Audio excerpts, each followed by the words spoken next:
മുല്ലപ്പെരിയാർ അണക്കെട്ട് പ്രശ്നം കേരളത്തിൻ്റെ വളരെ കാലങ്ങളായിട്ടുള്ള ഒരു ആശങ്കയായി മാറിയിരിക്കുകയാണ്. മഴക്കാലത്ത് ഡാം തകരാനും വെള്ളപ്പൊക്കത്തിനും സാധ്യതയുണ്ടെന്നുള്ള ഭയം പൊതുജനങ്ങളെ അങ്ങേയറ്റം ആശങ്കപ്പെടുത്തുന്നു. പ്രത്യേകിച്ചും ഈ വർഷം ചൂരൽമലയിലുണ്ടായ മണ്ണിടിച്ചിലിനെ തുടർന്ന് ആളുകൾ വളരെയധികം ആശങ്കയിലായിരുന്നു എന്ന് നമുക്കെല്ലാവർക്കും അറിയാം. ഇത് മാധ്യമങ്ങളിലും ആളുകൾക്കിടയിലും തീവ്രമായ ചർച്ചകൾക്ക് കാരണമാകുന്നു. എന്നിരുന്നാലും മഴക്കാലം കഴിഞ്ഞു കഴിഞ്ഞാൽ മുല്ലപ്പെരിയാർ അണക്കെട്ടിനെ സംബന്ധിച്ചുള്ള വിഷയം ആളുകൾ പയ്യെ മറക്കാൻ ശ്രമിക്കുന്നു. മുല്ലപ്പെരിയാർ അണക്കെട്ട് എന്തുകൊണ്ടാണ് ഒരു സീസണൽ ഭീതിയായി മാത്രം നിലനിൽക്കുന്നത്? 1895 നിർമ്മിച്ച മുല്ലപ്പെരിയാർ അണക്കെട്ട് 999 വർഷത്തേക്ക് പാട്ടക്കരാർ പ്രകാരം തമിഴ്നാടിന് കേരളം വിട്ടു നൽകിയിട്ടുള്ളതാണ്. നമുക്കെല്ലാവർക്കും അറിയാം. അതിന്റെ നടത്തിപ്പിനും പരിപാലനത്തിനുമെല്ലാം തമിഴ്നാടിനാണ് അധികാരം നൽകിയിരിക്കുന്നത്.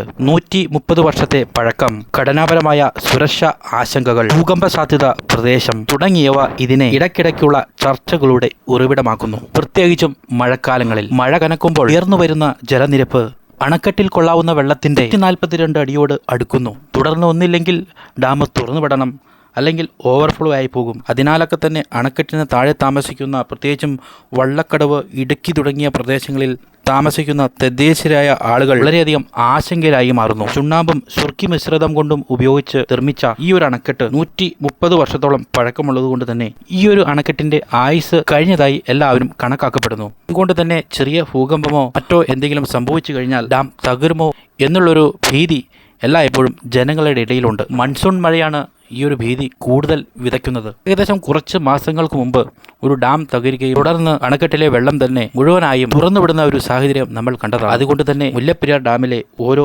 ചോർച്ചയും വലിയ ഒരു ദുരന്തത്തിലേക്ക് നയിച്ചേക്കാമെന്ന് ആളുകൾ വിശ്വസിക്കുന്നു. മഴക്കാലമാകുമ്പോൾ തുടർച്ചയായിട്ടുണ്ടാകുന്ന മഴയും മാധ്യമങ്ങളിൽ വെള്ളപ്പൊക്ക ഭീഷണിയെ പറ്റിയുമുള്ള വാർത്തകളൊക്കെ കേൾക്കുമ്പോൾ തന്നെ ആളുകളുടെ മനസ്സിൽ ആദ്യമായി ഓടിയെത്തുന്നത് മുല്ലപ്പെരിയാർ ഡാം പൊട്ടുമോ എന്നതാണ്. ഇത് ജനങ്ങളുടെ പരിഭ്രാന്തി ശക്തിപ്പെടുത്തുന്നു. പ്രത്യേകിച്ചും ഇത് നേരിട്ട് ബാധിക്കുന്ന പ്രദേശങ്ങളിൽ, പ്രത്യേകിച്ചും പുഴയോരങ്ങളിൽ താമസിക്കുന്ന ആളുകൾ, അല്ലെങ്കിൽ അണക്കെട്ടിന് തൊട്ടു താഴെയുള്ള ആളുകൾ, ഇവരൊക്കെ കൂടുതലായി പരിഭ്രാന്തരാകുന്നു.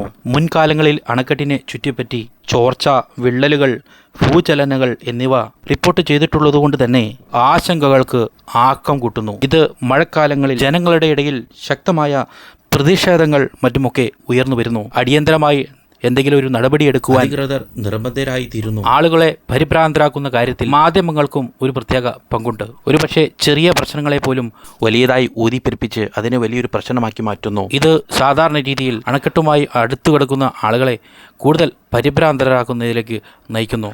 മഴക്കാലം കഴിയുന്നതുവരെ ശ്വാസം അടക്കിപ്പിടിച്ചാണ് പല ആളുകളും ജീവിക്കുന്നത് തന്നെ. എന്നാൽ മഴക്കാലം അങ്ങ് കഴിഞ്ഞു കഴിയുമ്പോഴേക്കും ജലനിരപ്പ് ഉയരുവാനുള്ള ഭീതി കുറഞ്ഞു വരുന്നു. അതോടൊപ്പം തന്നെ മാധ്യമങ്ങളും ഈ ഒരു വിഷയവുമായി മുന്നോട്ട് പോകാൻ താല്പര്യമില്ലാതെ അവരും പിൻവാങ്ങുന്നു. അങ്ങനെ കുറച്ചുനാൾ കഴിയുമ്പോഴേക്കും മുല്ലപ്പെരിയാർ വിഷയങ്ങളെ സംബന്ധിച്ചുള്ള ഒരു ന്യൂസ് പോലും കാണാത്ത വിധത്തിൽ ആളുകൾ മുല്ലപ്പെരിയാർ വിഷയത്തെ മറന്നിട്ടുണ്ടാകും. മഴ കനക്കുമ്പോൾ മാത്രമാണ് നമ്മൾ മുല്ലപ്പെരിയാർ വിഷയത്തെ സംബന്ധിച്ചുള്ള ചർച്ചകൾ നടത്താൻ താല്പര്യപ്പെടുന്നത്. അതാണ് നമ്മൾ മാറ്റേണ്ടത്.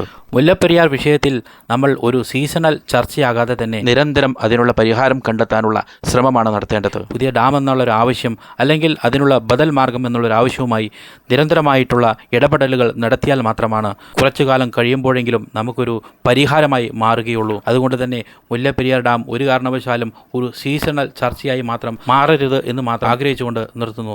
മറ്റൊരു വിഷയവുമായി വീണ്ടും കാണാം.